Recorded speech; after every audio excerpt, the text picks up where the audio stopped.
So June the 25th. And as usual, we always start with a prayer, asking for protection for us, this group, but also for the ones in need.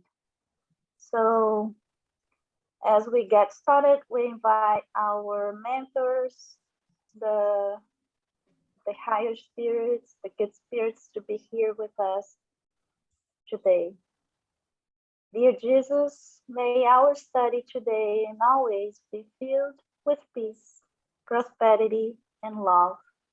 May your blessings shower upon the whole world and grant upon each one of us bright, healthy, charitable, and peaceful days to come. Master Jesus, please make our journey a happy one, not by shielding us from sorrow and pain, but by strengthening us to bear it if it comes. Inspire our speaker of the day, Julio Carvalho, to deliver his message to us the best way possible so we not only improve our education, but can also benefit from it, learning how to better apply the practice of forgiveness in our daily life. Shine your light in us, through us, over us. Protect us, this group, this study, and our invitee, Julio, from any undesirable influence. We ask for your guide and protection for our lives and the life of our family and friends. Set your way before us, Jesus. May we make a difference in this world for your glory and purposes. And so be it. And so it is. Just so you know, so today we finish with the power of forgiveness, a lecture from Julio, and then we'll start with July the 2nd, the mechanics of mediumship. So just a quick introduction here on Julio Carvalho. I met Julio when he came here, when he came to Houston for a lecture at Sunrise Spiritist Center of Houston. That's the Spiritist Center that I go over here every Sunday. So Julio presented this same topic he will present to us today, and he did it brilliantly. So at the end of the day, I cannot help but invite him to be here with us with the same topic. So forgiveness is really a key element to learn about, to absorb and practice for this. This knowledge will pretty much set how we are going to be, how successful we are going to be in our journey as spiritual beings. Also,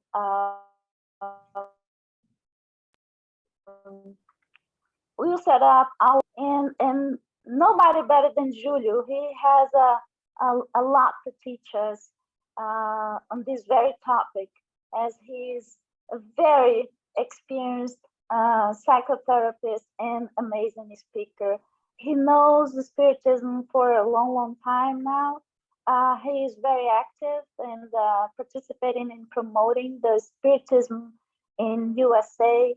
Julio is also the founder and co-director of Spiritist Center Divine Light in Newark, New Jersey. And most interesting, he has helped dissemination of Spiritism in the Union County Jail, where he worked as a mental health counselor. So, Julio, good afternoon. Welcome to our group today. It is an honor to have you here joining us. And first of all, what is the real definition of forgiveness? Good afternoon, everyone. Thank you so much for having me. I appreciate the invitation, and we wish everyone peace in our hearts. Most people, unfortunately, in my personal experience, have a hard time forgiving because they don't know what forgiveness is. Usually, their definition of forgiveness is the traditional Catholic definition of forgiveness, which is to forget. According to that definition, then, if I have to forgive someone, it means I have to develop some sort of a brain disease, Alzheimer's, for example. Well, that's not possible. Reason being is because our brain has been designed by nature for the past 2 billion years in order to store information in the neural networks. Therefore, forgiveness is not necessarily to forget. But throughout our speech today, I will definitely touch on the topic of forgetfulness. So to clarify what forgiveness is, it's better to say what forgiveness is not. So let's go through some different misunderstanding of what forgiveness is. And then at the end of our lecture, then I'll let you guys know the definition of forgiveness according to modern psychology. So first misunderstanding of what forgiveness is.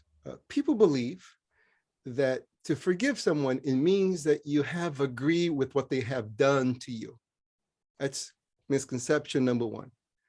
That's not at all. By you forgiving someone, you do not agree with what they did to you. What's wrong? It's wrong. You're not redefining what they did with your forgiveness. If they have betrayed you, if they have stolen from you, it's still wrong what they have done. With your forgiveness, you're not changing the act per se. Second misunderstanding of forgiveness is that people believe that when you forgive someone, you are actually absolving them from the consequences of their actions. Forgiveness does not bring absolution from their consequences of what they have done to you. You're not changing the reaction of what they have done to you with your forgiveness. And why is that? Well, that's because there is a law called action and reaction, cause and effect. In religious terms, we have heard this by the terms, we reap what we have sown. Therefore, when I do something to someone else, that action would definitely return to me. Therefore, with my forgiveness, I am not freeing the individual from the consequences of what they have done to me. And in the Spiritist literature, which is very vast, we find numerous accounts of how this law applies into our lives. Now, even before I go on to explain this law, which most of you probably definitely know, this law, what we have to understand, it's that it's a natural law. And by being a natural law, it does not require my consent in order for the law to apply to me. Because usually when you try to explain these things to people, they will say to you, well, I don't believe in this sort of stuff. Well, this has nothing to do with how we feel about it, our belief system, because it's a natural law. It's not an American law. It's not an Italian law. It's not an Australian law. It's a natural law. And by being natural, we find it in nature, just like gravity. You know, anywhere I go, and if I release this object, gravity will pull this object down. You know, if I do this in Italy, if I do this in the US, gravity will still pull down. Well, in modern physics, actually gravity is pushing this object down. And the interesting thing about gravity is that I don't have to like gravity. I don't have to understand it. I don't have to agree with it. I could be even against it. But if I'm climbing a tree and I miss a branch, what's going to happen to me? I will fall. Even if I never heard the word gravity before, I am under the law of gravity. There's nothing I can do to escape from it. So the law of action reaction has the same ascendancy over us. There's nothing that we can do to escape it. Therefore, if I do something negative to someone else or positive, that will definitely return to me. I'll give you a tiny little example of how this works. Let's say there is this birthday person, and this person invites 100 individuals to his birthday party. So 100 individuals show up, and they're in the dance floor in the middle of the living room. They're having all the fun in the world. And among the invitees, there's one person who's there for the wrong reasons.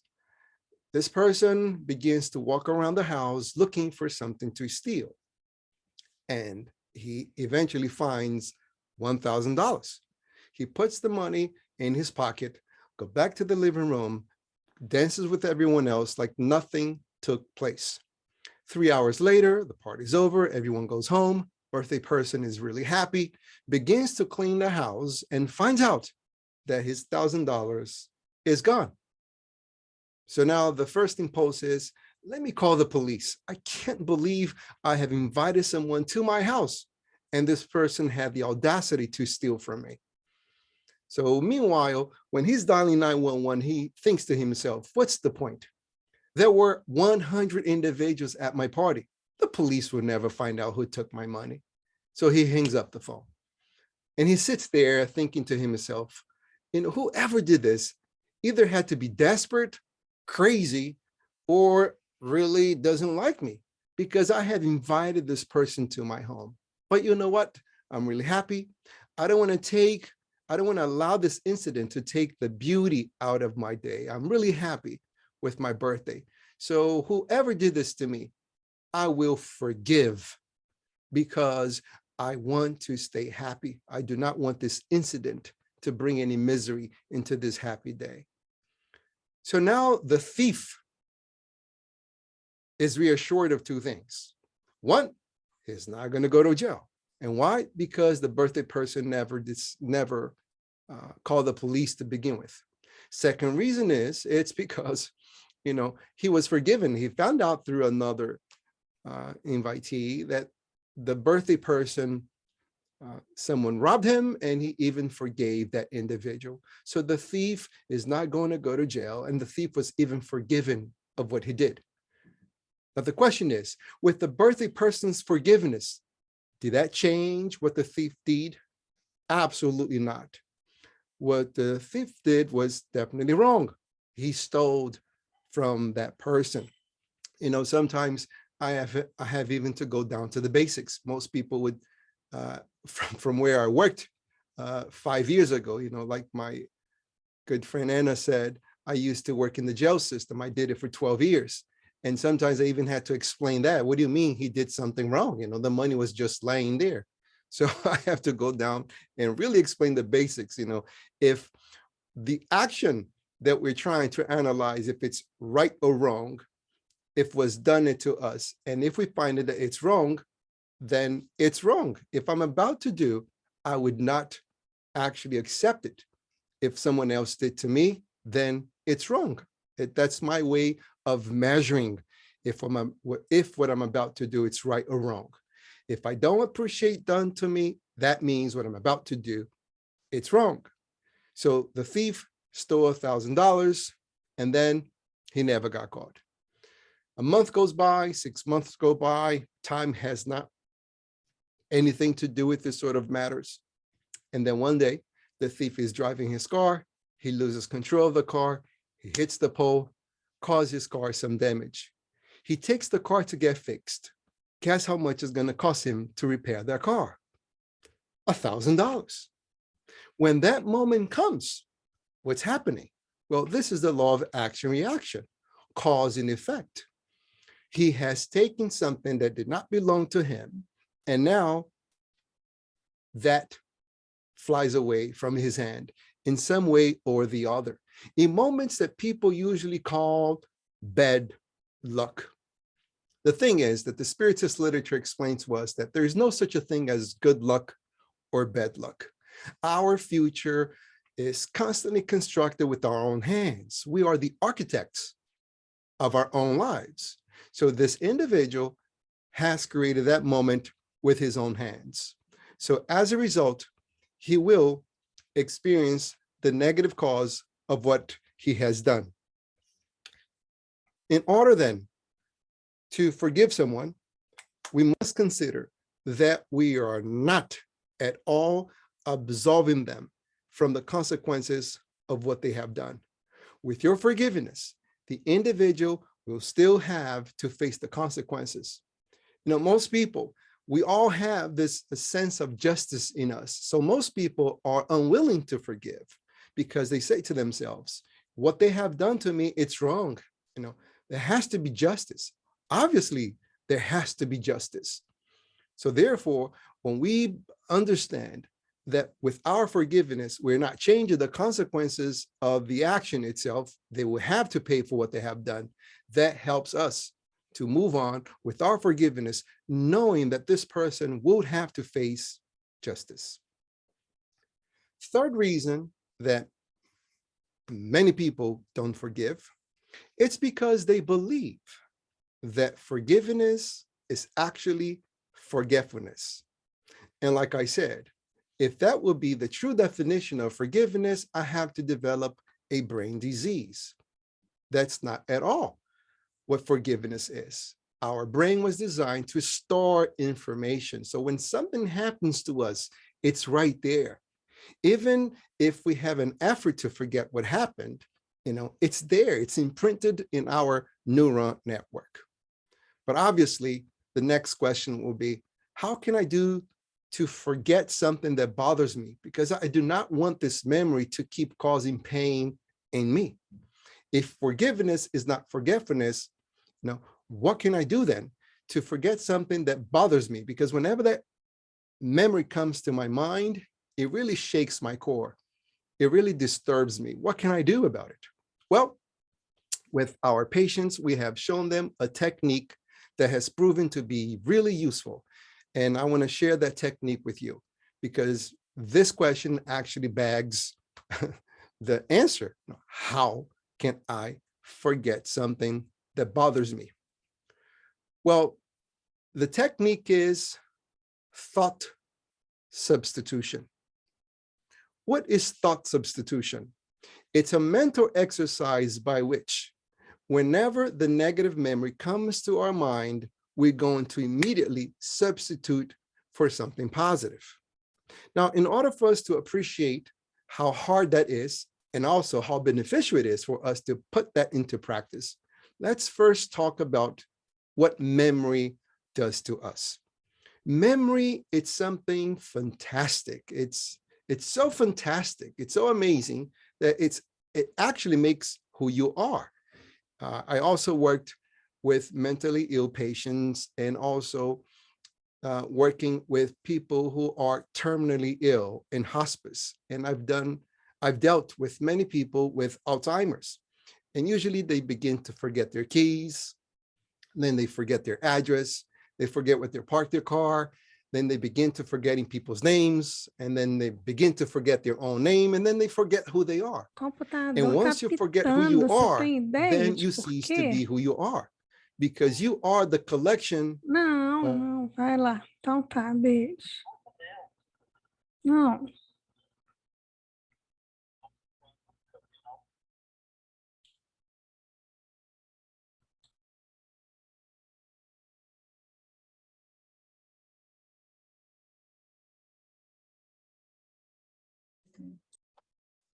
Julio, you are on mute. Julie's mute. You need to unmute him. Julio, you are on mute. Was there a problem? Yeah, you were on mute. Yeah, thank you.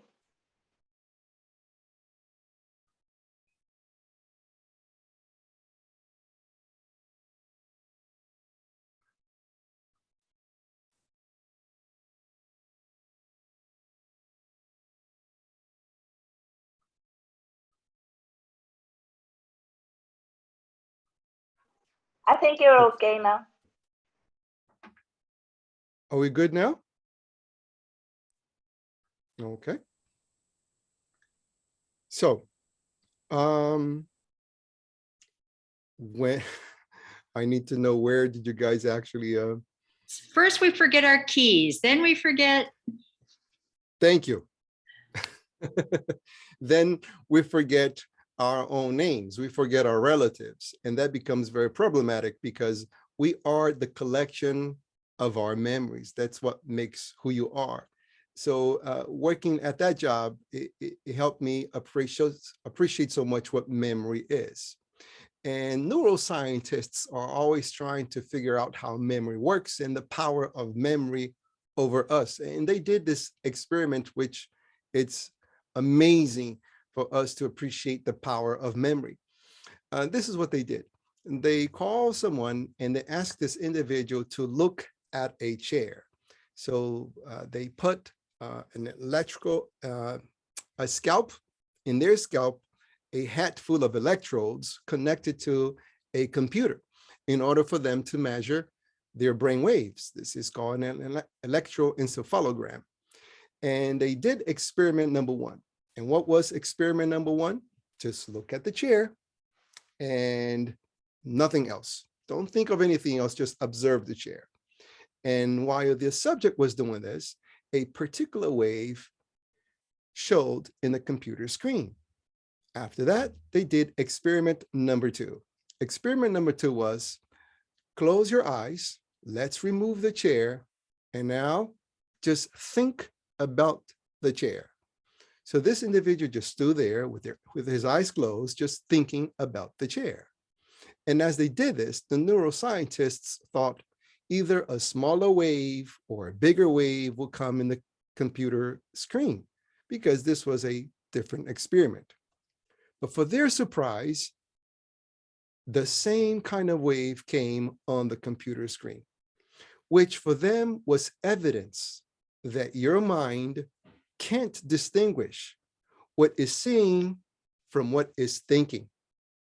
Your mind cannot differentiate what is observing at this moment from a memory that you already have.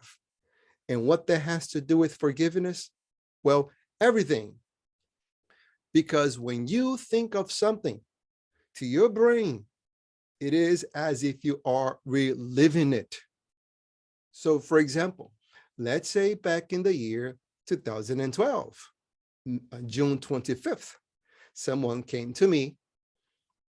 He cursed me. He said some nasty words, offended me in front of my friends and family. And then at the last moment, he punched my face. On the following day, June 26th of 2012, I woke up and the first thing that came to my mind was this punch, was this memory, was this horrible incident. And why? Because I felt offended. And I spent the entire day miserable, asking myself, how in the world this guy came to me and punched me like that? Now it's June 27th of 2012, and here I am thinking about this man's punch, how he offended me, how he cursed me in front of my friends and family. Now it's June 28th of 2012, 3 days later, and I'm thinking about the horrible thing this man did to me. Now is July 25th of the year 2012, a month went by, and here I am full of resentfulness because of what this man did to me.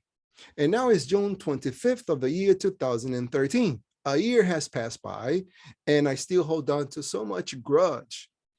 I feel again what this man did to me. Up to a whole year, I'm thinking about the offenses, how I felt so humiliated in front of friends and family. And now is the year of 2014, 15, 16, 17, 20, 21, 22. 10 years have gone by, and I have held on to that negative emotion, to that sentiment of feeling humiliated because he punched me. The question is, how many times has this man punched me? He has punched me just once. But how many times have I punched myself? Well, you keep multiplying 10 times 365 days, and that gives us 3,650 punches. Wait a minute. So that means when I think of someone who has harmed me, I am reharming myself? Yes, that's exactly what that means.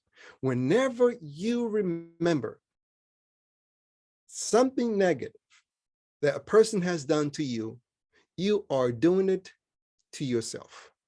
You are re-experiencing the pain over and over again. So it is not a wise thing to do to recall something bad that someone did to you. It's not smart, it's not wise for us to remember a painful experience that we have lived in the past, because all that means we are re-hurting ourselves, we are re-harming ourselves. Not to mention that this individual, whoever has done harm to us, has control over us across time. 10 years have gone by, and here I am giving this individual the power to tell me how I'm supposed to live my life. So how can I forget then something that it's so negative? Well, this is where we have to understand how we give value to memory. Memories, just like everything else, have value. Now, the watch that I'm wearing here, it's a watch that does not have an absolute value. It's a watch that has a relative value. If the watch had an absolute value, wherever I went to buy this same kind of watch, the price would be one and the same. But the price of this watch is relative. What that means, if I go to the airport, it's one price. If I go to the local shopping mall, it would be another price. If I go on a vacation and I buy in a boat, it will be a different price, even though it's the same watch, because it has a relative value. Relative to what? Relative to where the watch is being sold. The same principle applies to our memories. Our memories do not have an absolute value, but a value that we ascribe to it. It's a relative value.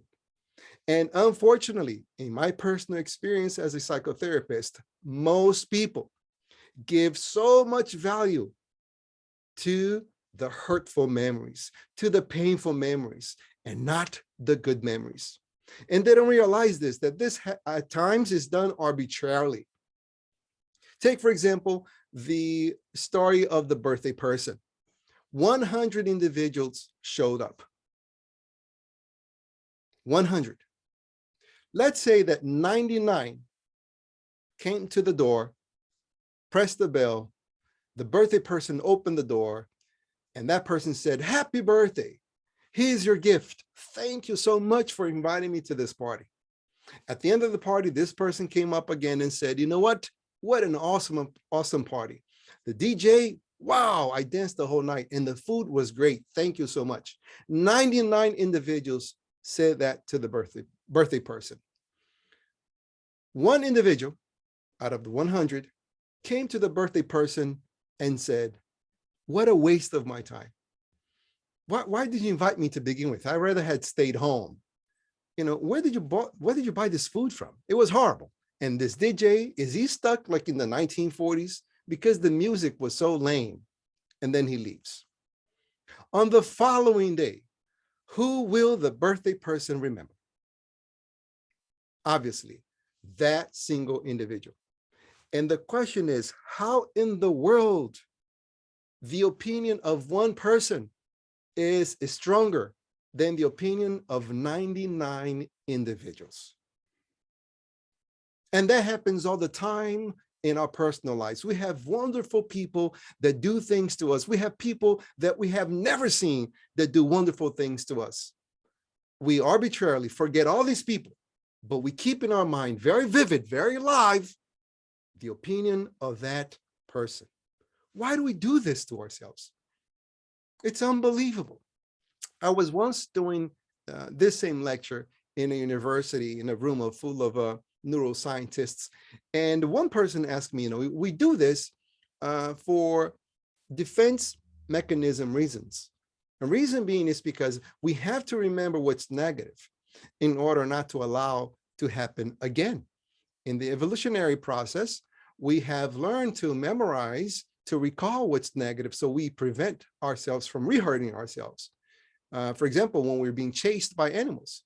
Well, that's very true, because in modern days, let's say you go buy a car and you find the perfect salesman one of those very smart individuals that look at you and they could tell you that you don't have no knowledge whatsoever about cars. And this guy rips you off and you leave the car store thinking that you did a great deal. You'll go home and someone with the same car looks at you and says, what a coincidence. I just bought the car yesterday as well. How much did you pay for it? And you ended up finding out that you paid actually $5,000 more for that car. What an awful experience. Now you feel like you're an idiot. Someone just, took advantage of your naiveness. So you want to remember that situation. However, you don't want to experience the emotion forever. 5 years from now, if you want to go buy a car, you want to recall the information, not relive the emotion for the past 5 years in order for another salesman not to do the same thing to you again. By the way, I am not advocating here that all salesmen are, take advantage of people. I'm just giving an example. I have to be very careful with these examples because I've seen it all in these lectures.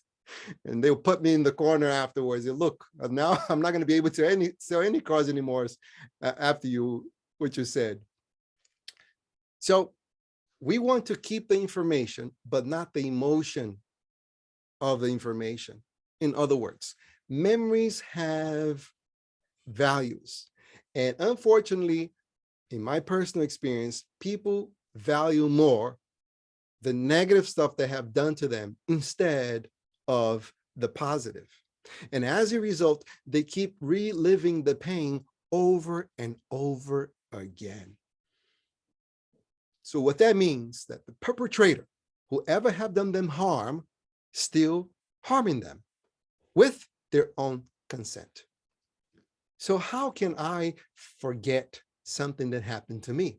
Once again, you're not going to forget the information. That's because your neurons were made to store information.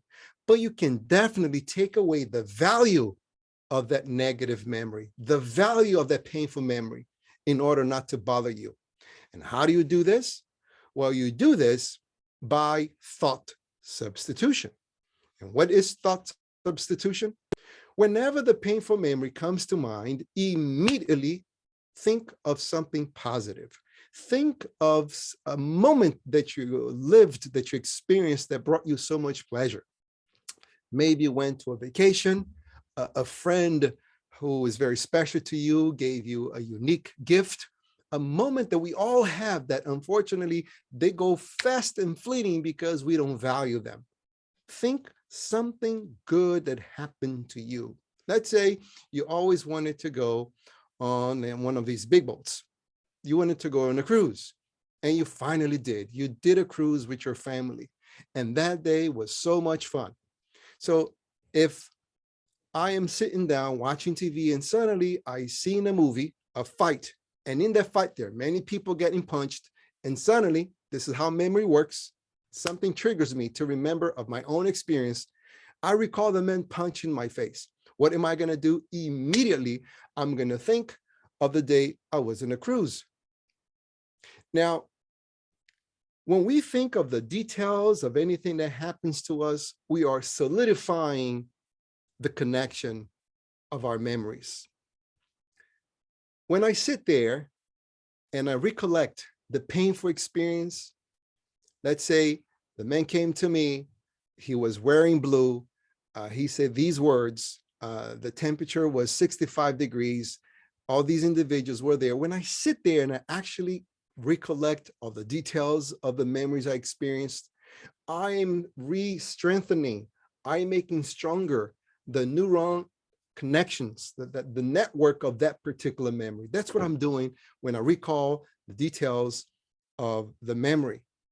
So what am I going to do to remove the emotional value of that memory? Immediately, when that negative thought comes to my mind, I will not think of any details. I'll immediately substitute for something positive. And then I will spend my mental time thinking of the details of my positive experience. So I see myself getting the boat. I see myself with the luggage. I could smell the paint of the boat. I could see the people around me, the conversations that they're having. I can recollect the weather, the first food I actually ate on the cruise, the first pool I swam into. Whatever it is, you just enrich your memory full of details. And before you know it, you have not concentrated yourself on that negative thought. Now, I just mentioned here that if I think of something that happened to me 10 years ago, that neural network, it's very powerful, because for the past 10 years, I have concentrated in focusing in that painful memory.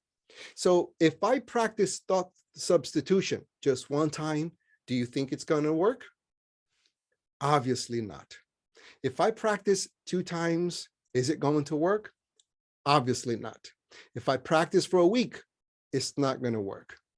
Reason being, it's because if I have concentrated all my mental energy in keeping those negative thoughts, those negative emotions into that memory, it's not going to disappear night and day.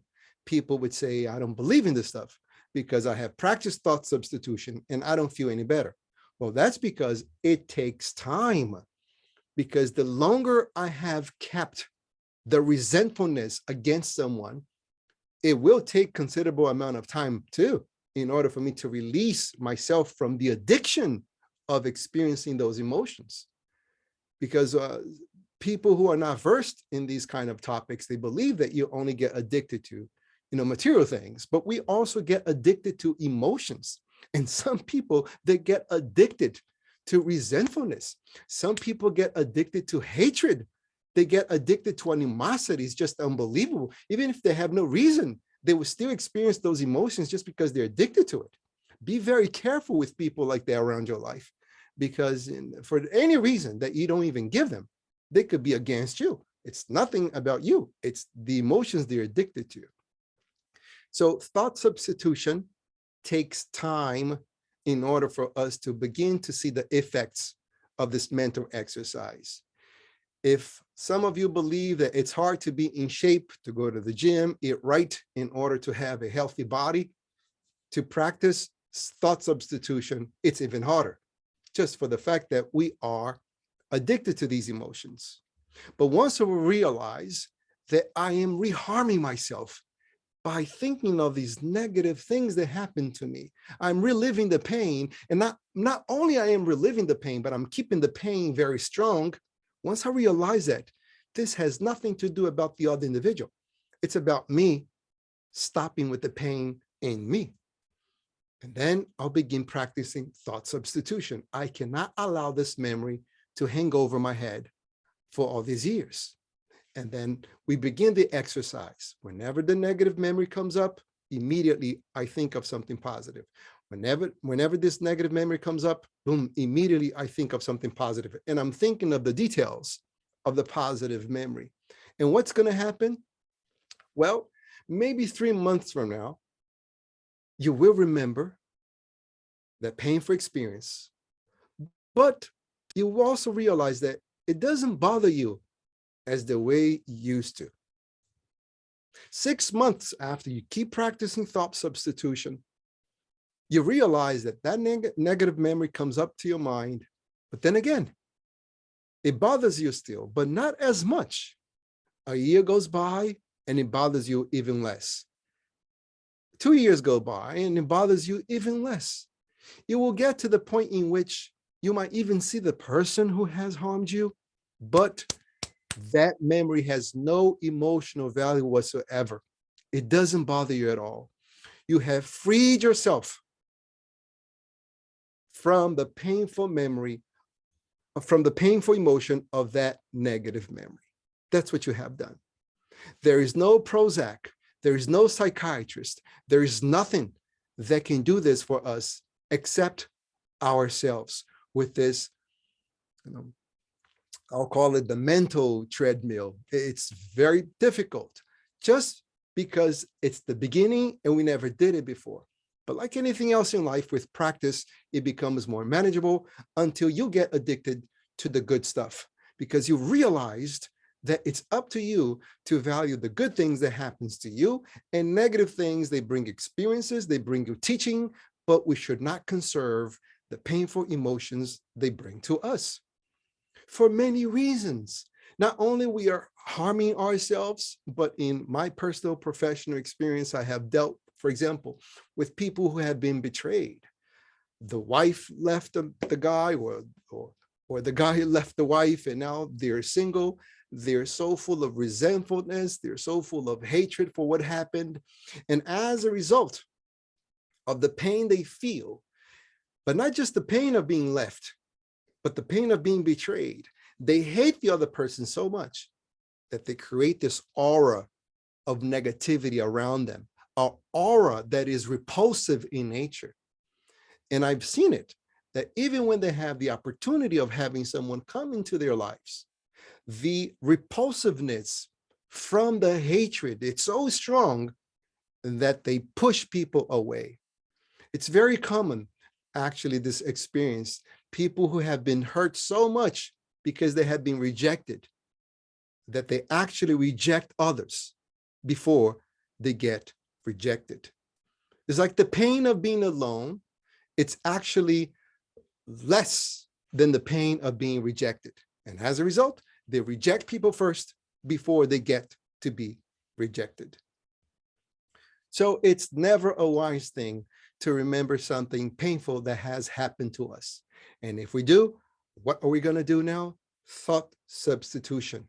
Let's only give value to the good things that have happened to us.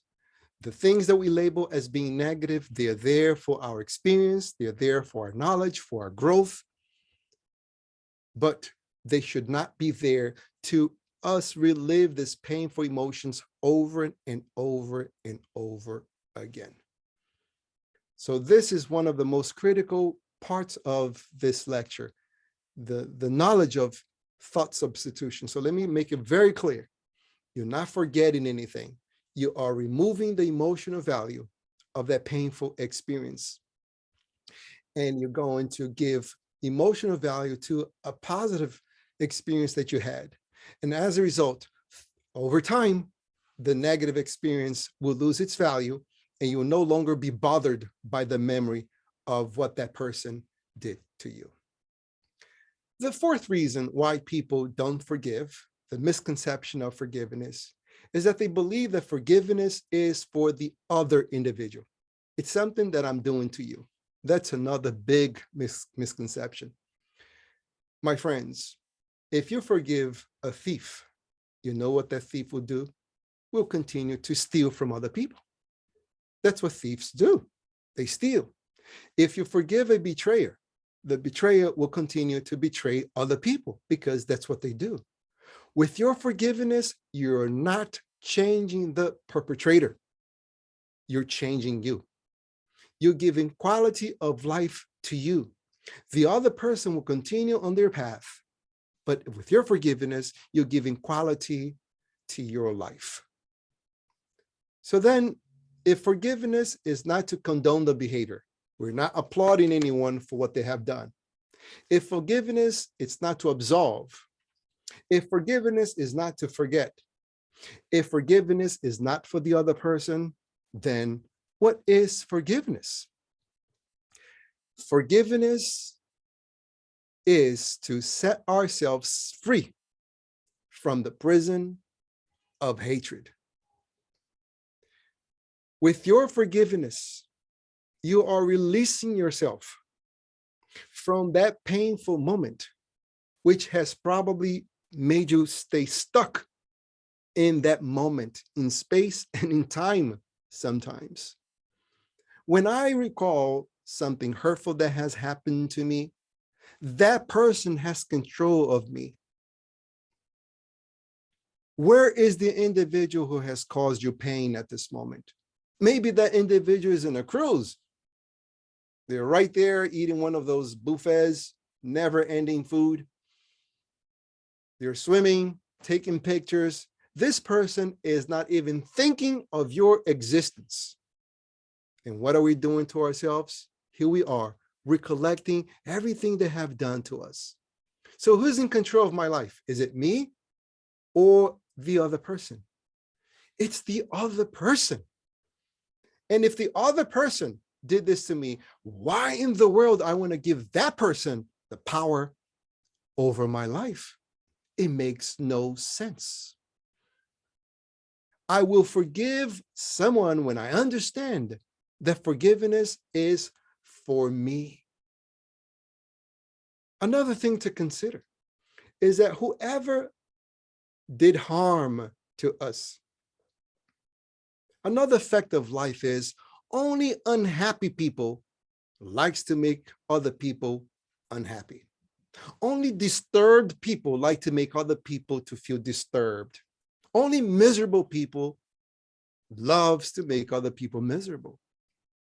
So when I think of the individual who harmed me, and I consider who that person is, one of the things I'll come into conclusion is that that person, for them to hurt me, must be a very unhappy individual, must be a very disturbed individual, must be a very emotionally sick individual.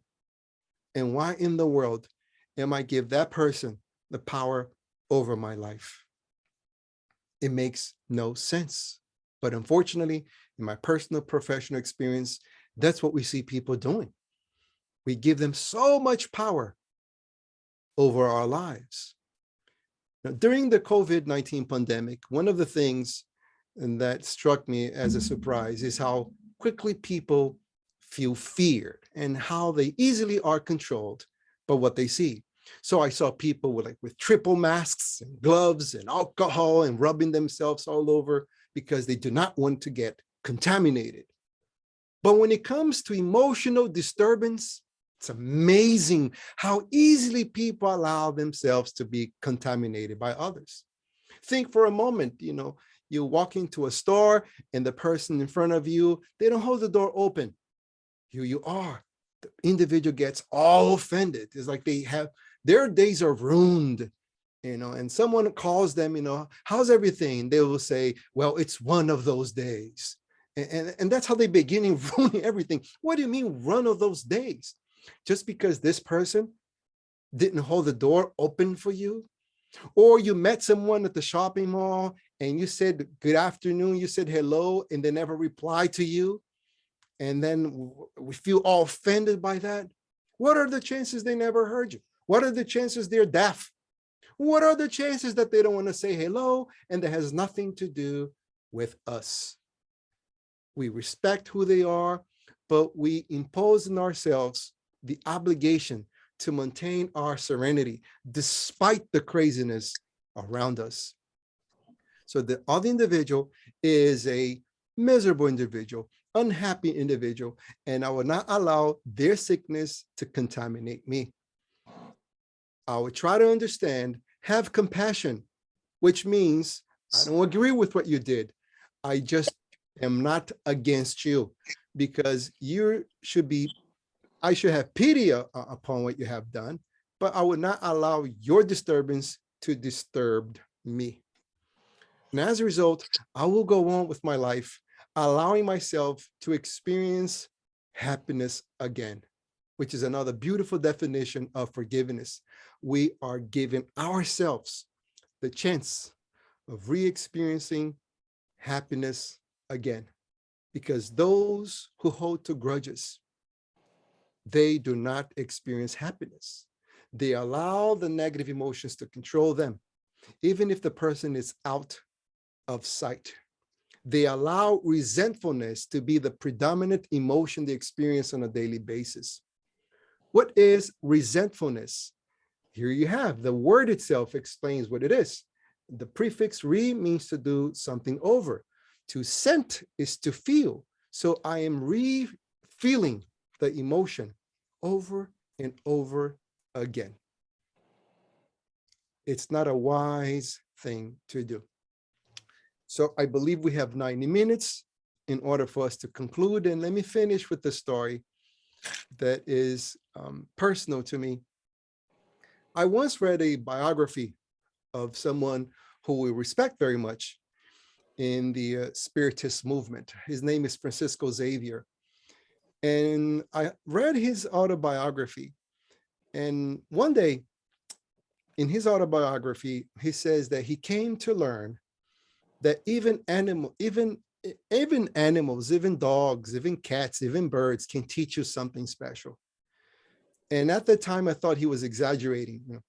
What can a dog teach me? What can a cat teach me? This is too much. He's pushing for it, because I had no animals back then. So I met the person that will be my future wife. And I think in our third date, she said, in the future, I want a dog. It's okay. Can I know you first before you start making requests? So I want a dog. I said, okay, what kind of dog would you like? She says, I want a dog that's little, there's calm, that it's always calm, a dog that doesn't bark. Okay, not a problem. And time went by.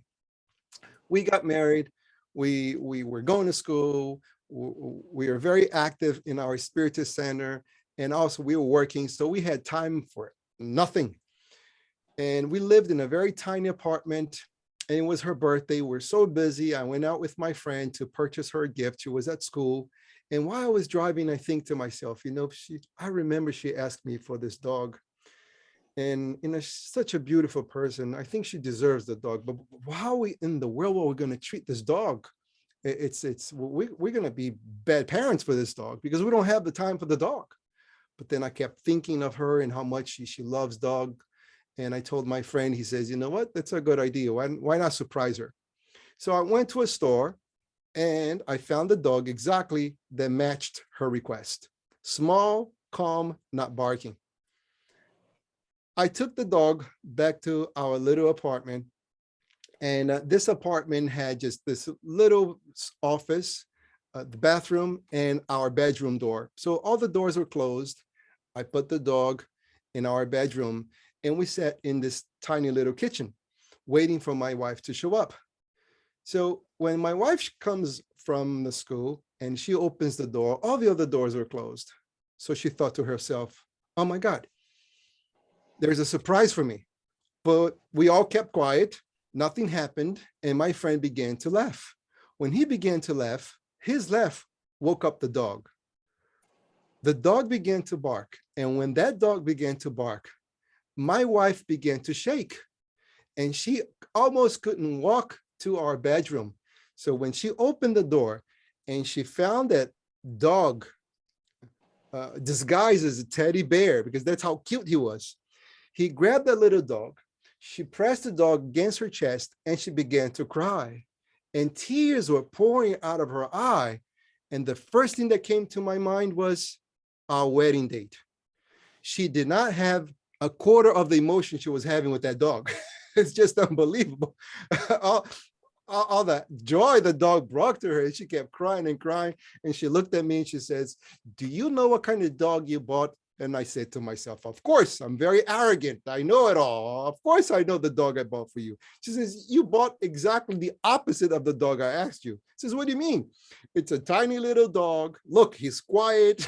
And she says, you're dumb. They drugged him at the store. This is like the most hyper dog that you can ever find. It's a Cocker Spaniel, one of those with big ears. And I mean, she was right. And I said to her, you know what? We are spiritists. We're going to give him passes. We're going to calm this dog with our vibrations. And she said, let's give him a name that calms him down. We're going to call him Milo. My friends, it took us less than 24 hours to notice that there is nothing Milo in Milo. We named him Typhoon instead of Milo because he was like the wind in my house, just destroying everything. He chewed my shoes, he chewed a light bulb, but he was like destroying everything, this dog. Says, oh my God, what in the world am I going to do with this? But I said, well, at least one thing I got right, he's small. And once again, she says, you're dumb, because he's a puppy right now. He's going to go to 45 pounds. I got nothing right about this dog. So both of us were working. We were tired. She's going in school.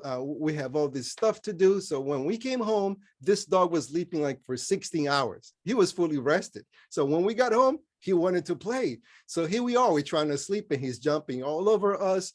I was looking for the on and off switch on the dog. Can I remove the batteries here somehow? We were so tired. So one day I'm trying to sleep. It's 3:30 in the morning and this dog, Typhoon, is jumping all over me. I'm looking for the window just to throw this dog out of the house. I can't deal with this anymore. My wife is tired. Both of us are super tired. So I get out of my bedroom and I go into this small office. And then I lie down on this dirty carpet. 15 minutes later, my wife comes in and she lies down next to me on the dirty carpet. So 10 minutes goes by and I tell myself, I can't believe we are on the floor on this dirty carpet because of this dog. Tonight, I'm going to throw him out. So when I go back to my bedroom and I flip this light switch on, he's like this in the middle of our bed.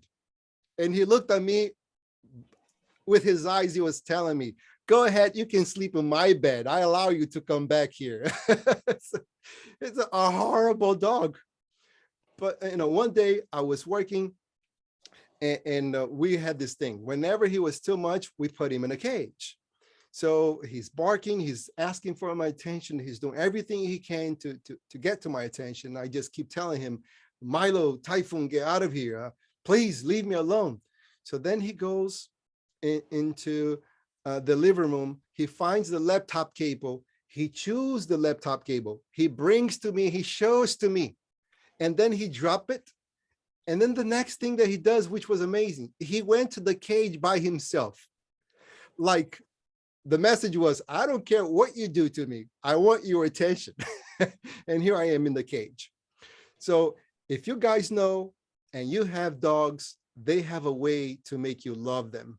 And this dog, he found his way into our hearts, because it got to a point that he wanted to sleep in the cage, and we're the one who took him from the cage and we put him in our bed, because dogs are special beings. So we fell in love with Milo. We're doing everything for Milo. And one day I'm all ready to go to work. And because, like my friend Anna said, I used to work in jail, the correctional officers, they were not too pleasant to work with. So I really had to dress up. So I wear a suit with a tie, because appearance conveys authority. So I was all ready to go to work. And then my wife says, can you go to the bakery, get some fresh bread, I'll prepare for you, and then you go.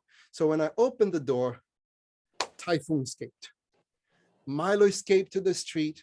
So I climbed down the steps real fast, but he's faster than me. If you have these little dogs, not even with a bike, they're so fast.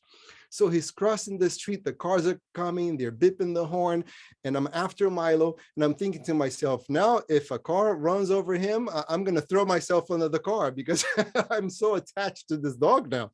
And he's running all over, I'm getting all messy. He allows me to catch him. I didn't catch him. He just stops right there. So I catch him, I bring him back to my apartment, and then I find these sandals that I have, and I begin to smack him right on his buttocks. And then I'm doing it. I'm smacking 1 time, 2 times, 3 times, because in my mind, the pain of teaching him a lesson is way less than the pain of seeing him dead. And he's not making a sound. He's just right there. And in my mind, I think that he understands he did something grave. So I keep just hitting him in the buttocks and he doesn't move. So I leave him, go back to the bakery, and while I'm waiting for the bread, I'm ready in so much regret. I said to myself, oh my God, this dog, all he wanted was just to follow me to work. That was it. He didn't do anything bad. He doesn't know any better. So I felt so sorry. And while I was going back, I said to myself, that's it. He's not going to look at me. He's going to be depressed under the bed, taking Prozac because he's so sad. He's going to be miserable. I'm going to be miserable. But when I walk to my apartment and I open the door, here comes Milo, jumping all over me. The hype of his day was when we are coming home. And so he greeted me. After 10 minutes, he's jumping all over me, so happy because he saw me again. And at that moment, it came to my mind, Francisco Xavier's lesson, that we should be so humble even to learn from a dog. And why? Because at that moment, I understood that dog forgave me all that beating I did in 10 minutes. And we human beings, sometimes people just forget to say hello back to us.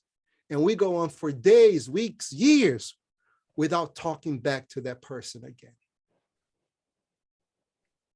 Have the humility to learn even from a dog. Forgiveness brings us closer to God. It brings happiness to a heart. Let's not allow any disturbance of any kind, any emotional sickness to contaminate us. Let's value what's beautiful in our lives. And those who have harmed us, let's have compassion for them, which means I do not agree with what you have done to me. And I know you have to face the consequences of your actions, but I will no longer hate you because you're not worth of hating. You were worth of me have pity on you. And in that, we close our lecture by recalling one of Francisco Xavier's great poem he received from Castro Alves, a poem entitled March On. In other words, let's move ahead. Let's forget the past. Let's look forward, because life walks forward and not backwards. Life is full of mysteries, encompassed of laws of beauty, which compels us to evolve. From God, we emanate. Multiple loves, we reincarnate, longing for perfection and love. In humanity, we seek the truth from any myths, yearning for peace and evolution. We cause in our path multiple lives and deaths, victims of our own disillusion. From the eternal struggle, building ourselves from the rubble, we learn ways to overcome. Despite the pain and misery, nevertheless, we grow ceaselessly from darkness to dawn. From the raindrop, a plant reaches the top, triumphant at last. The root appears to be gloom, but manure converts to perfume, transmutation at its best. The plant will be crowned with flowers all around, birds opera on their arrival. But flowers too shall pass, their martyrdom is a bless for the ground's revival. From nature, we are taught, work hard, that's the law, all life is in movement. Sculpting through sacrifices, we carve blocks of vices. Inside a stone lies a monument. Lessons from suffering and pain, change will always remain, even narrows, tyrants without seas, under the law of reincarnation. Through many trials and expiations, they too will be messengers of peace. Let no one be idle. Today's angel was yesterday's Adam. Perfection is everyone's destiny. Life's purpose, splendid. God's love, surrounded. Our objective, universe's eternity. On earth, from time to time, sublime beacons of light dissipates the shadows away. Their presence are felt forever in us they dwell, transforming night into day. Never in history a sacrifice such as the one portrayed by Christ transpired for the sake of truth. From the cross, the message is heard. Forgive all. Always serve. Your pain, I will soothe. It's Socrates and the hemlock. It's Caesar's war being fought, inflaming oppression and cruelty. It's Celine and his art, the imperialism of Bonaparte, spreading domination and cruelty. It's Dr. King's I Have a Dream, Lincoln's speeches, never seen, the incarnation of renovators. It's the embodiment of humility from the charitable Francis of Assisi. Blessed be the speakers who illuminate the seekers, inspiring virtues and light. Bliss is yours to conquer, and although perfection is yonder, your progress is bright. In the entire universe, divine celestial verses decree, march on. A heavenly love awaits. Have hope, have faith towards the infinite to come. Thank you, God, for the blessing of speaking, and to you all, thank you for listening. Wow. That's wonderful. That's wonderful. Thank you. Thank you so much. Really wonderful. I mean, amazing. We have some folks over here in the chat thanking you, but Guys, if you have any questions, feel free to send to speak up. Gloria? I was going to share something and ask a question. I attend a Science of Mind program here in Baton Rouge, and the Reverend who conducts those, her definition of forgiveness is giving up the demand that the past be different than it was. And I like that. And I wanted you to please say something about forgiveness of myself, because that's my hardest forgiveness. Could you please say something about that? Miss Gloria, thank you so much for your comment. And that in itself, it's a different lecture. Okay, you are more than invited. Yes, please come back and do a whole lecture on that, because that's my issue. Thank you. Yeah, you have my question too, Gloria. So you are more than invited, Julio, to come back to us and talk about self-forgiveness. Yeah, I do not want to give a succinct answer. Reason being is because that could lead more into confusion than to clarification. So, because the principle is a little bit different. Yeah, thank you. Len, please.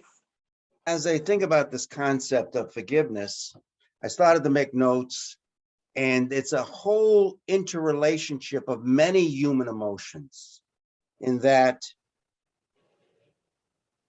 you have a sense of freedom, yes, when you forgive.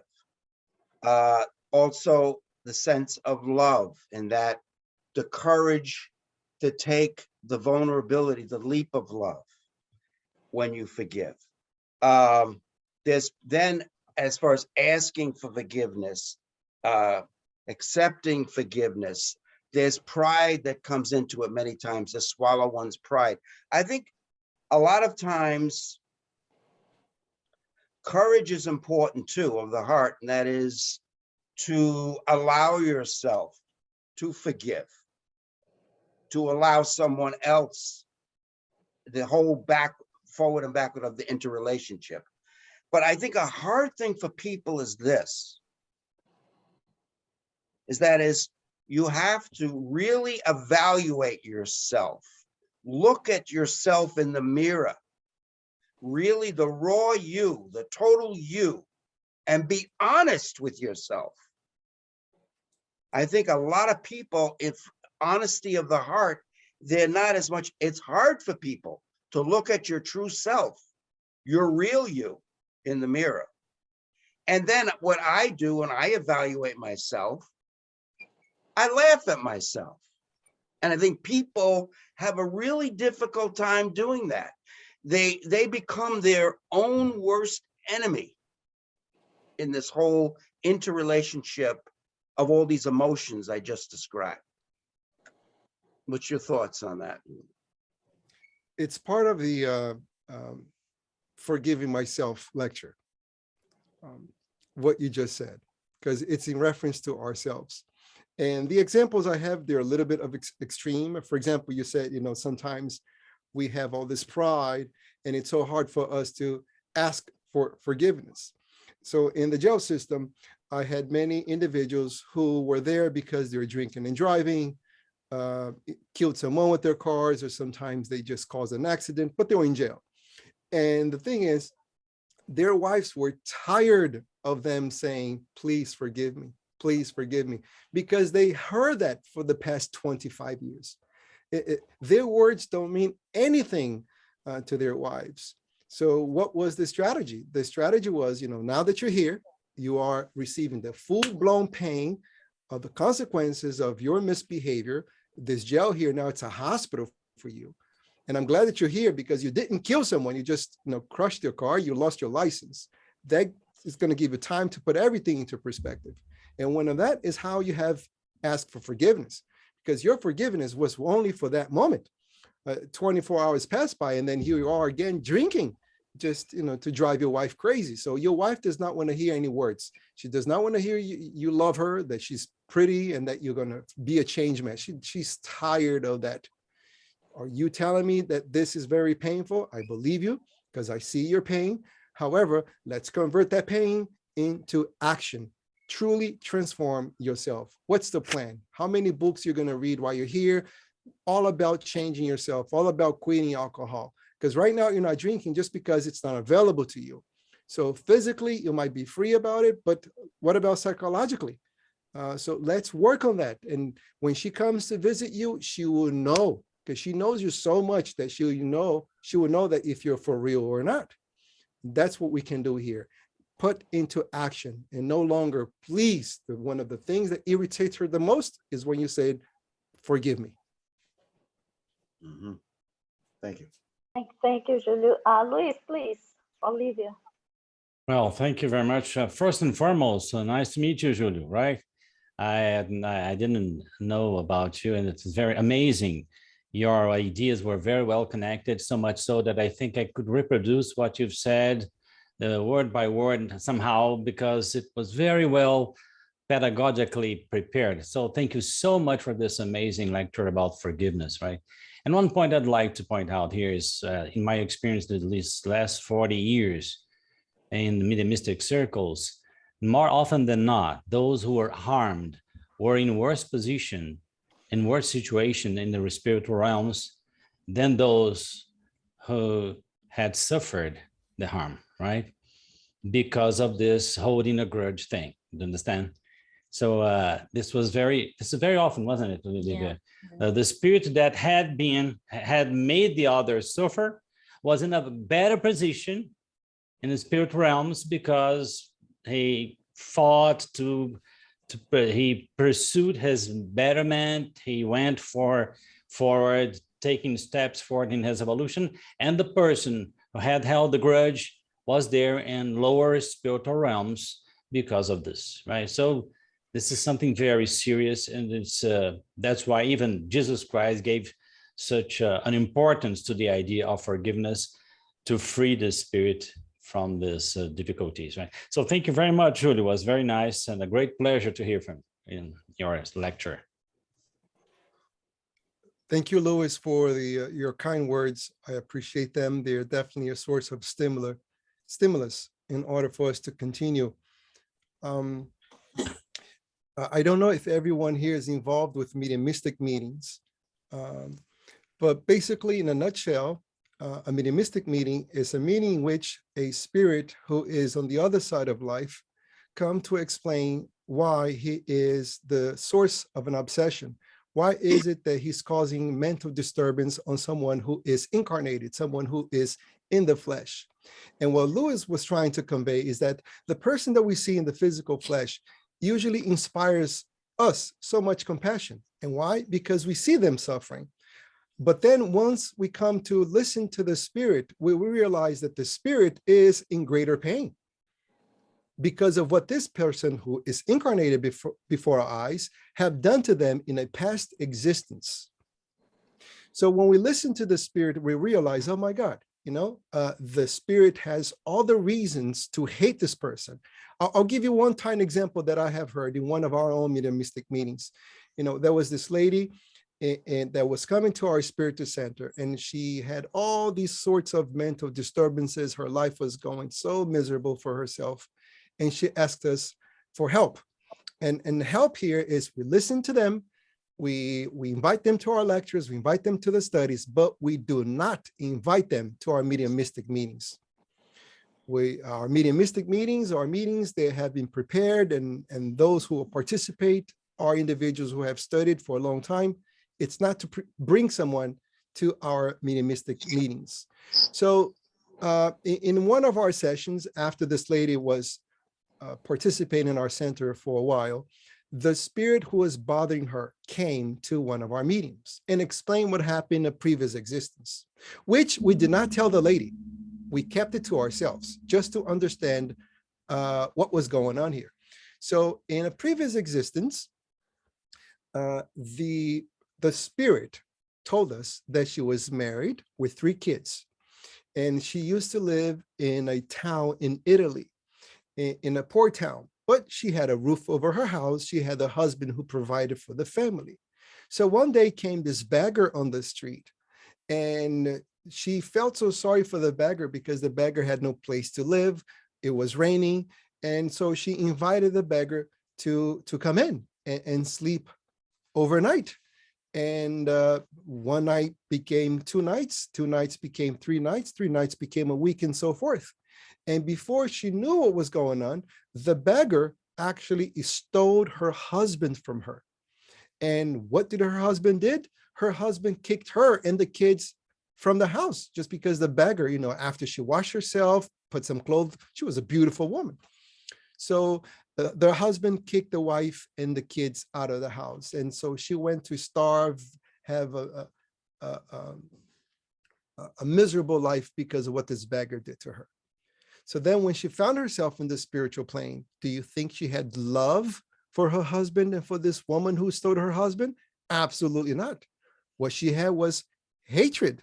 And she began obsessing her husband and this woman who she saw as the cause of her pain.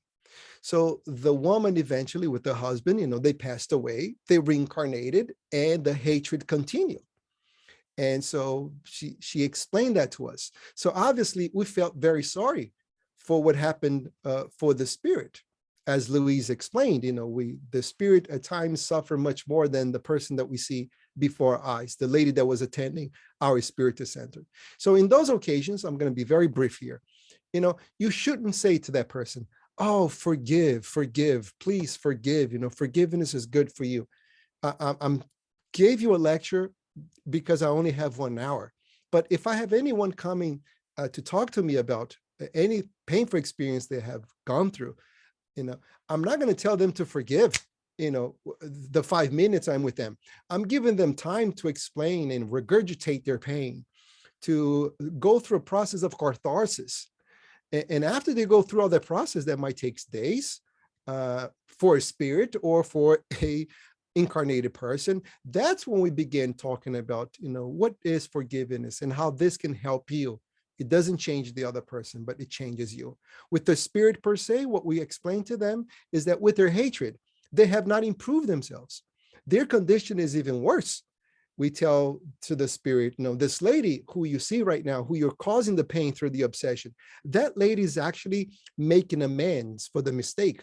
By you causing her so much pain, she's actually paying for her moral debt. Meanwhile, you're just increasing your moral debt by you producing her pain now. So this is not bringing you any joy. You're just making things worse for you, and you deserve better. So we make it all about the person and not necessarily about the perpetrator, because we're not saying this for her to let go of this person, and they still hate them for very good reason. Think for a moment, if you are in their shoes, we'll probably experience the same emotions or even worse.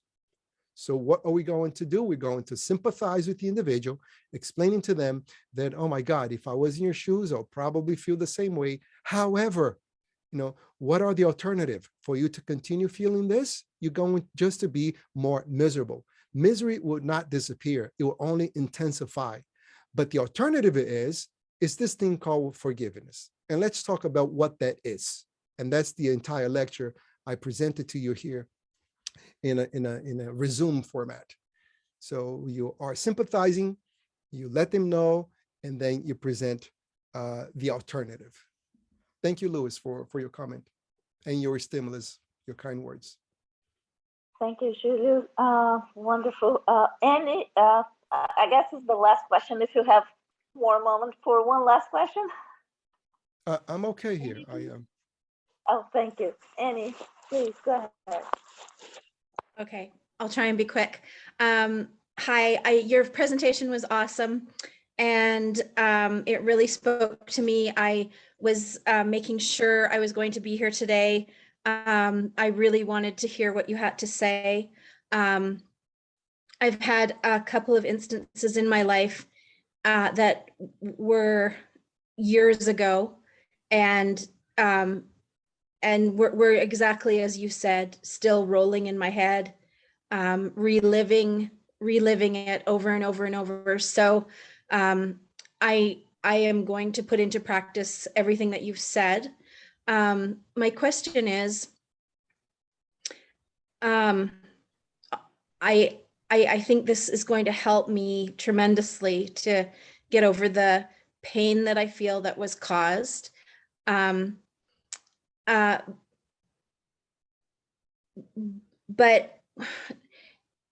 do you think in order to completely forgive someone, there's someone that I just not sure that I ever want to see that person again. And unfortunately, it's someone in my family. And I'm wondering, is that fully being forgiving when you still have that, you know, you can let go of, you can, like you said, change those feelings when things come up, you can think of something else, but by never seeing them again, are you fully forgiving them? And I wondered what you think about that. Thank you. And also, I'm not sure about you being a dog owner, so you don't spank Milo again, okay? Thanks. He has double fur, so he didn't feel that much. And the sandal was made of rubber, so it was more symbolic than anything else. Annie, thank you so much for your kind words. What you just said, you know, I will do my best to forgive this person, but I do not want to see this person. That's very, very normal. And reason being, it's because, and let me resort to Christ right now. Christ said that we should love our enemies. And for those of you who have access to this, to the book, The Gospel According to Spiritism by Allan Kardec, that's actually chapter 12 in that book. Love our enemies. Did Christ really imply that we should have for our enemies the emotions that we have for our friends? Absolutely not. You know, who is a friend? A friend is someone that, well, first of all, we have affinities. That person likes the things that I like. So there is something common for us to begin a conversation. And over time, while we're conversing with one another, we develop trustworthiness. I can confide in this person my secrets, and I know this person will keep it to themselves. Now I trust this individual. And over time, we become friends. I can trust you. I tell you my things. You alleviate my pain by listening, by giving me your undivided attention. So now we're friends. Now, who is an enemy? An enemy is someone who proved to us that we can't trust them. That's one of the reasons why they became our enemies to begin with. So therefore, there is no affinity here. There is no trust. So I cannot experience for an enemy the emotions I experience for a friend. So what did Christ actually meant to say when he said, forgive your enemies, you know, love your enemies? Well, that's because we need to learn. I'm so sorry. I don't want to be so presumptuous because I don't know what you guys know in order for to invite you to learn. What we have to consider instead is how spiritual connection works. And to understand spiritual connection, you know, how does regular connection works? For example, between a radio station and your car. You know, a radio station is made up of magnet and electricity. So when that electricity goes through the magnet, it produces electromagnetic wave. It's not a wave of water like in the sea. It's not a wave of wind. It's a wave of electric magnet. So we don't see this wave, but this wave is all around us. We have electromagnetic waves from our TV stations, from radio stations. They're all over. Can you smell them? No. Can you weight them? No. Can you touch them? Can you feel them? No. Are they here right now? Yes. So my cell phone is being bombarded with these waves. And when I dial a particular number, all I'm doing, I'm connecting their vibration with this vibration here. In a nutshell, that's what's happening. I am in sync with them. So when you are in your car, although the antenna in your car is being bombarded by many waves, you will tune your car to the radio station that you have an affinity with. So let's say you like classical music. So therefore, you're going to turn the knob to the radio station that plays the kind of music that you like. The radio station that plays classical music will be sending that electromagnetic wave to your car. So they like to play the kind of music and you like to listen to that kind of music. Therefore, you create a connection through the electromagnetic wave. You guys are in sync. How does spiritual connection works? Exactly the same principle. Our thoughts are waves. We are actually antennas that transmit and receive information all the time. So when I love a friend and that friend loves me, we are in sync. When an enemy hates me and I hate that enemy, we are also in sync. That enemy says, I want Julio to have a horrible day today. And what I say to that person, I want John Smith to have a horrible day today. We are in sync. Are we sending negative energy towards one another? Yes. Are we being impacted by them? Yes. So when Christ proposed, love your enemy, well, if my enemy is sending vibrations of hatred, if my enemy, John Smith, is emanating mental waves of hatred, and here I am with love, a completely different mental wave, are we in sync? No, we're not. So when I love my enemy, I am not connected with my enemy.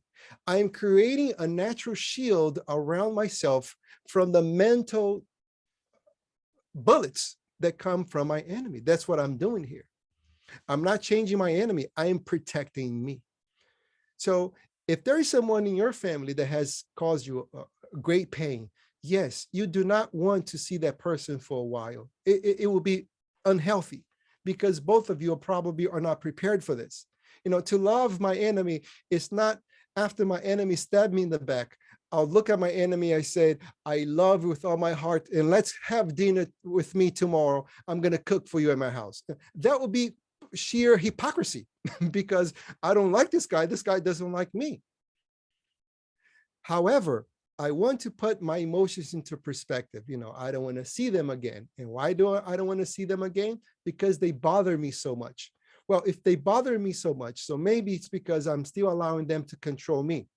Maybe the day I'll be ready to release them from myself by this whole lecture I just presented with the power of forgiveness, you know, always thought substitution. Maybe that will be a day in which I can actually meet them again. I'm not going to call for the meeting, but it's going to happen accidentally, but it's not going to bother me as much. So I would like to finish our comment, and please, Annie, I don't know you and I don't know your family, so I'm not implying anything. It's just because with your question, you just reminded me of a story in one of our own studies, which is related to the subject we're discussing here today. I had this woman in one of our studies, and she said that something happened in her family. There were two sisters, and these two sisters, they were married, they recently had kids, but they didn't like, you know, themselves too much. But they came to each other's house once in a while. So one day, one of the sisters, let's call her Laura, invited her sister Louisa to come over. And Louisa brought her husband, Laura had her husband, and in the mid of their visit, Laura finds out that her husband's wallet disappeared. So immediately, Laura blamed Louisa. Said, obviously, she didn't say, Louisa, did you take my husband's wallet? She first began asking the question, you know, did you guys see my husband's wallet? Look what an awkward question to ask. Imagine if you go to someone's home and somebody asks you, have you seen this wallet? You know, they're almost implying that you have something to do with it. So Louisa said, you know, why are you asking me this question? You know, we just got here. I didn't see any wallet. He says, well, you know, when you were little, you always took my clothes from my closet. Maybe, you know, Are you just playing a game? She says, I'm not playing any games. I'll never do that to your husband's wallet.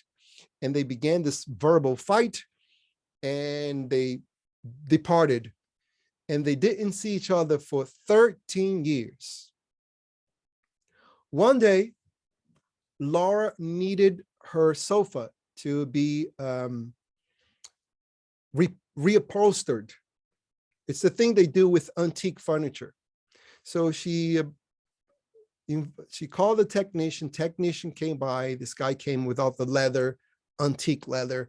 And then she was sitting there having her tea, and she began seeing the technician taking the old leather apart. And for her surprise, her husband's wallet was right there inside the sofa for the past 13 years. Imagine all the birthdays they never shared together, all the Christmas, all the New Year's, all the Thanksgivings, all those moments that family get together. But when there is dispute within the family, usually you hear this: if she's there, I'm not going. Is she coming? Let me know, because if she's going, I'm not going. So all these opportunities for happiness were not lived because of an assumption. So when it comes to understanding other people's behaviors, my friends, one good thing to do is to stick to the facts. Go after the facts, and not what people said and this person told you, and then from person A who said to person B. Go after the facts, because it's a great error to make our decisions based on assumptions. Because in my personal professional experience, most of the time, we are making assumptions about what people said and feel and think about us. Thank you so much for your attention. Thank you, Julio. Wonderful presentation, and Thank you for the just the applause. questions. Thank you, folks, for the questions, because the questions were another lecture per se. But hey, you are more than invited, more than welcome to come back to this group again and talk to us about self-forgiveness. Certainly, you will hear from me again. Sorry. And My pleasure. and anyway, I hope you have a wonderful weekend, folks. I hope you have a wonderful weekend, and we'll see you another Saturday. Julio, I'll leave you with the last words. I must confess that when Anna called me and invited me for this lecture in the middle of the summer, not in the middle, in the beginning of the summer, when people were so craving to be out, you know, our meeting began with, I think Len was saying there was 72 degrees there where he was at. I said to myself, oh my God, who's going to be there? You know, 2, 3 individuals. But I am very thankful to the prisoners for training me to speak with enthusiasm, although there's not enough people, because I gave a long list to the guards in the prison system. If the guards were in a good mood, he called everybody. And then I spoke to a lot of people. And for individuals who are not aware of public speaking, you might believe that it's easy to speak for 2 or 3 people, but it's not. It's just the opposite. The more people you have, the easier it is to speak. So when the officer was in a bad mood, then he brought me just 2 people. So I had to, you know, speak with all enthusiasm for just 2 people. So I'm very thankful that they trained me that way. So I thought to myself, oh my gosh, she's invited me. It's the beginning of the summer. Everyone is so craving to go out there and experience the sun. And now I get this large group here. I consider for US standards, it's a large group that we have right now. And thank you so much for your presence, because reason being, it's my personal dream to spread this message here in this beautiful land. It's my personal dream. This is why I avoid doing things in other language. This is why Lewis said, you know, I never met you. And that's because I even avoid just because it's not that I think it's less important. It's just because I want to concentrate my personal energy in doing this, because I believe there's so much need and so few people know about this. So it's discouraging when you don't have enough people, but it's so encouraging when you have this group of people. So thank you for your presence. Thank you, Carol Brown, Mr. Len, Gloria and I. We have Osterlin here, Mr. Art, Margaret. I saw your dog, Una, Josephine, Vladimir, Annie, Luis, Leda, Linda, and Anna Castro. Thank you. Thank you, folks. Thank you, Julio. And see you next Saturday, Julio. I'll talk to you later on so we can schedule Definitely. something. Please do it. Yes. Bye, guys. Thank you. Thank Have you a very good much. one. Bye. Bye-bye. Thank you.